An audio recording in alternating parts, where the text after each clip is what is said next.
What is going on, everybody? Thank you for tuning into another edition of On the Road to Victory. I'm your host, Jimmy Smith, and I hope you're all having yourselves a fantastic day. We're going through this draft series, baby. Cannot believe the draft is only a few days away. This Thursday, let's go. Hope you're all having a great weekend, though, enjoying this draft series. We went through the offense. Most of the defenses went through. We just got the secondary cornerbacks today. Safeties will be the last show. I'll give you my guy. We'll have the draft this week. But my internet's not working. It's been storming here. It's been crazy. So I apologize if this is all choppy. But appreciate you guys taking the time here, hitting the like button, sharing, subscribing. We're going to jump right into this. And we're going to talk about what the Eagles obviously have. We always take a look at the ammo. And we know that the Eagles right now currently have 8 picks, and you know how it will be moving up, down, all around, and 6 picks next year, 7 the following, and that's 21 picks for him to be able to dance with in this year's draft. And with the trade, you lost a pick this year and the following to get Dontavian Wicks, but no big deal. You still got 4 picks in the top 100, and then you got 4 picks after that, all within the top 200 out of the 257 picks here. So I'm pumped up here. And at this cornerback position, this is one where, for many a year, we talked about, the corners that we needed. And right now we've got, 2 really good ones and then just signed another really good one that had his ups and downs last year. But I think there's still a lot of talent there. You brought back Michael Carter, the second on a new contract. Jonathan Jones was brought in. You still have Jacorian Bennett, Mac McWilliams, Kaylee Ringo for now, and then Ambry Thomas and Tariq Castro Fields, 2 practice squad guys, were brought back. Now, Adoree Jackson, Perry Nickerson, still free agents. Doubt they're going to get brought back. You've got 10 guys already competing, and there could be more added to the mix here, especially in this draft, but I don't know that you need to look toward the top of the draft. Again, Woolen's on a 1-year deal. Maybe you look for his replacement if somebody's there that falls. Okay, I get it. But with what you have, I think that trio is going to be the best in the NFL. And you've got some pretty good depth pieces there. Some young guys still, some veterans. So going to be very intriguing to see. But let's take a look at what kind of corners we got here in this draft. And, well, I'm just going to show you my top 10 here first. And, looking at these guys, again, you can always have your own opinion here. And I think Mansour Delane and Jermod McCoy, yeah, I know a lot of people like Avion Terrell a lot. You could argue with yourselves as to who you think is number 1, but McCoy, with that injury, I think makes it hard to make him number 1.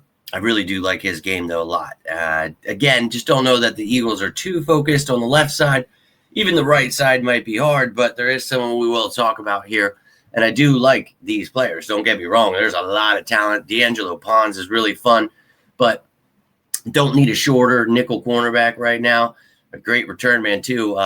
But yeah, I don't know how much the Eagles are looking there. But again, we'll see how this draft plays out. Now, the back end is where I would think more so you would find the Eagles looking. And there are some very talented cornerbacks here. And there are also some versatile pieces in here that I think could possibly play some safety. So we're going to talk about some of these guys and who I have as top fits here for the Eagles. Now, I did forget to change this into 7 because I do have 7 here for you, not 6.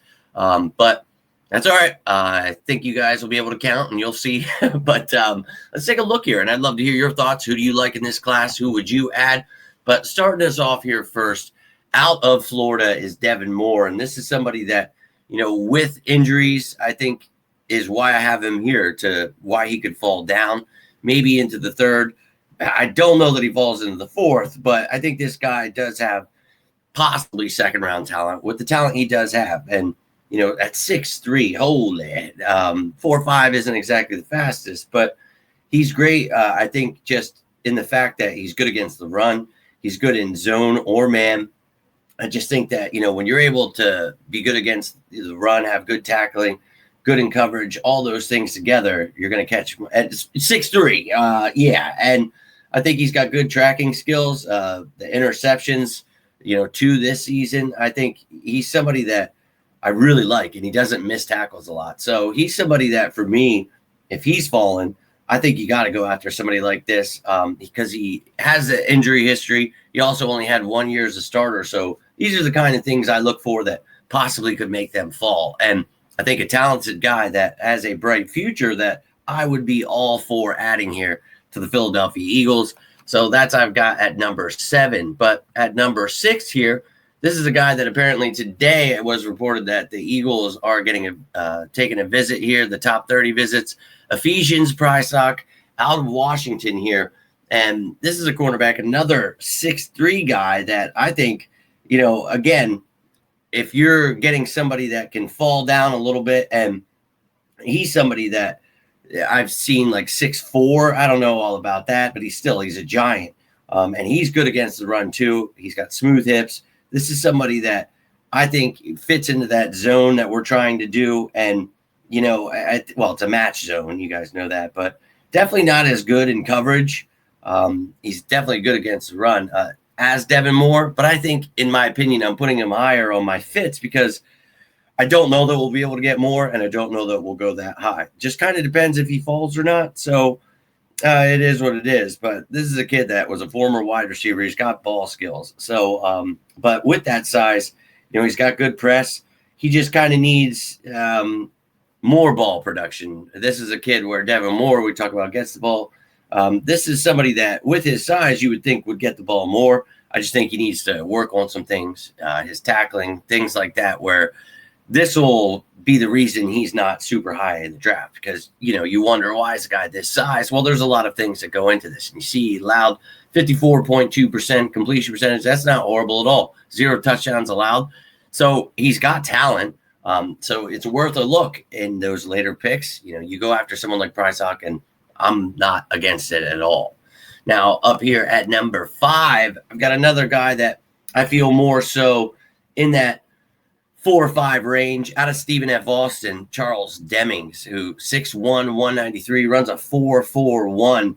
This is another kid that I really like, but smaller school, so maybe he goes a little bit later in the draft. He had 4 interceptions this year, 9 overall in college. He is a guy that gets the ball and got the smooth hips. I think he's got, the back pedal down. He's got things that really impress me, that show me he could be an actual outside starting corner, possibly. You never know. I mean, he's got a long way to go, and at a smaller school, it's hard to see.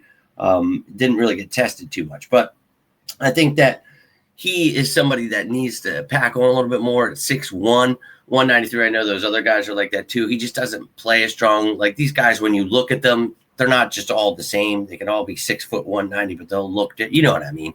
But this is a kid that I think that's why he's not going to be in, day 1, day 2, somebody that you can find in day 3 that I would be all for. He had a really high RAS score too, I remember. This is a kid that has the athleticism. He is somebody that's fun to watch. Just a long way to go for someone like Demings here. But, again, I think this is why you take shots on guys like this in those rounds. But up next, I've got a kid from a school we like to get corners from, all right, and that's Andre Fuller out of Toledo. And we thank you for Quinyon Mitchell, that is for sure. But Andre Fuller here, 6'1", 200 pounds. This is a kid I really enjoyed watching. Now, his coverage, not the greatest. Run defense, though, he is good against the run. So these are the reasons why they fall when they lack a little bit, but things I think you could work on, right? Now, I've seen 6'2" as well, so he looks bigger than that, and he just looks tough. He's one of those guys that we talk about.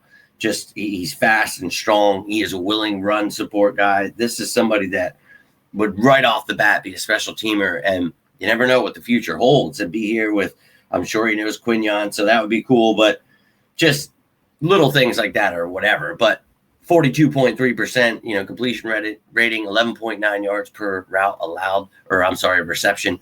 And then 1 touchdown allowed this last season. This is somebody, only 1 INT.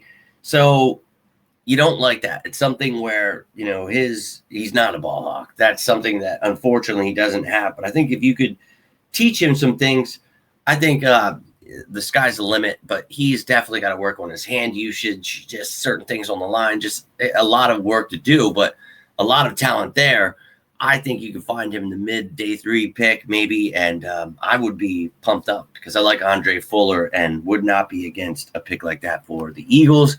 Again, considering I don't think we need to go too high. But Now I'm about to switch it up on you. I got some hybrid players for you that are corners, or maybe played safety already, whatever it is, but we're going to talk about it. This is more of a role I would see the Eagles looking for in some of these guys. And we're going to start off with Julian Neal here out of Arkansas, who a big fan of his game is 6'2", 203, but not so much as a corner. Now, I like his coverage skills, and I think he could work on his zone coverage, but I really loved his run defense. I think one of the best corners in this draft. And, at that size, running a 4.49 40, I was a fan of this kid's tape. So I like him, and I think he's somebody that could definitely play corner. And he, before this past season, actually, his tackling wasn't exactly the greatest. I think it's actually one of his better suits now. Now, he is lined up all over. That's something that he's already done. He's been slot in the box. He's played outside corner. So he's done it all. Now, I just see a kid like this, Vic Fangio, taking someone like him. My God. Now, he's just not the fastest dude. And it's somebody that I think he's kind of more of a tight hip kind of guy. And just see him getting burnt way too much as a corner. So, yeah, I like, the transition to safety more. So if I'm taking him, maybe he's fallen, you find him in the 3rd or 4th round, that is where I'm taking someone like a Julian Neal. I just really think that overall, in the zone, the match zone we use, he is somebody that would definitely work well in it. And I think Vic Fangio getting his hands on him would be really fun to see.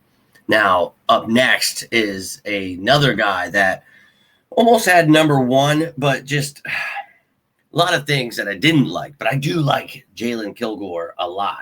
And I think, 6'1", 210.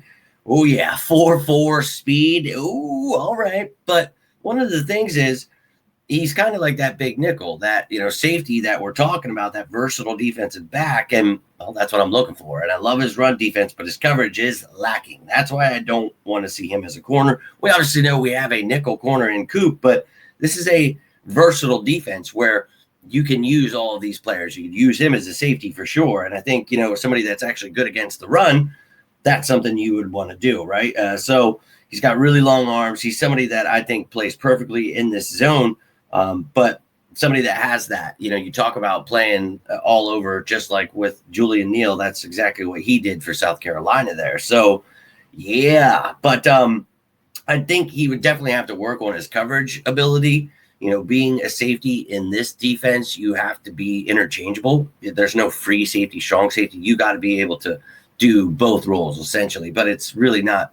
It's way more complex. You guys have seen the video, my breakdown of the defense, but Kilgore is somebody that I think could definitely do it. And I think you got to coach him up a little bit. That's why you could see him falling. Now, I think more people would say he's a 2nd rounder, and I would agree. He probably could get taken there, but in my opinion, if he falls because of the question as to where you're going to play him, then I'm happily taking him in the 3rd. I don't think he falls all the way to the 4th, but that's just the range I had him in. I didn't want to put him 2nd, 3rd. Maybe I should have, probably should have, because I like Kilgore, and I think other teams will like him too. I think he could be a good safety. He's only 21 years old here, young, and somebody that 2 interceptions. He's got ball skills. I promise you, he's somebody I really like watching. So almost had him as number 1, but up here at number 1, this is a guy the Eagles have talked to as well. Trayden Stukes. This is a guy 6'1", 190, runs a 4.33, 22 years old. He's young pup, but 4 interceptions there this past season, 59% allowed, so don't necessarily love that. But he's somebody that I think in zone and man, he can do it. He's going to have to work on his run defense a little bit there.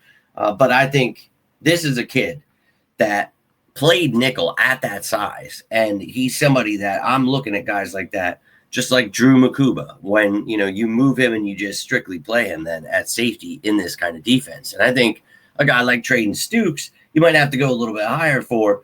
But this is a guy that his zone coverage is off the charts. And I think that his hip fluidity and the way he moves and just his ball IQ here, man, this is somebody I would love to have as a safety. And look, I know he could probably be a corner too. So if that works out and Woolen doesn't stick around, okay.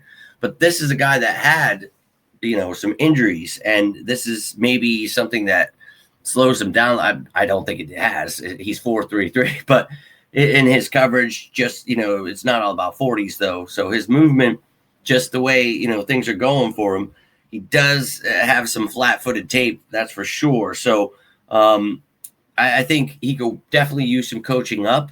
But if you could use this kid as a project, move him as a safety, like if he falls because of that injury history, now that was like a couple years ago, but still a concern with an ACL.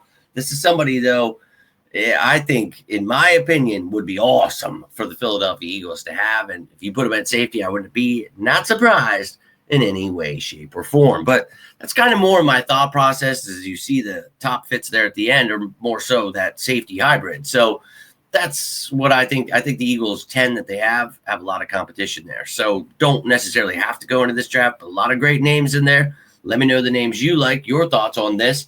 The safeties will be out next, and that one's going to be loaded. I've got 11 top fits right now, and I might just keep it that way. I can't chop it down anymore. I like a lot of these guys. Eagles need to focus there, whether it's really high or in the middle of the draft, or we got to get some guys. So we'll talk about it next, but that's all I've got for you here tonight. If you enjoyed this video, do me a favor, hit that like button, share this bad boy, subscribe down below. But until next time, I am Jimmy Smith, and this is On the Road to Victory. You all stay safe out there, and as always, say with me now, sickos, go Birds!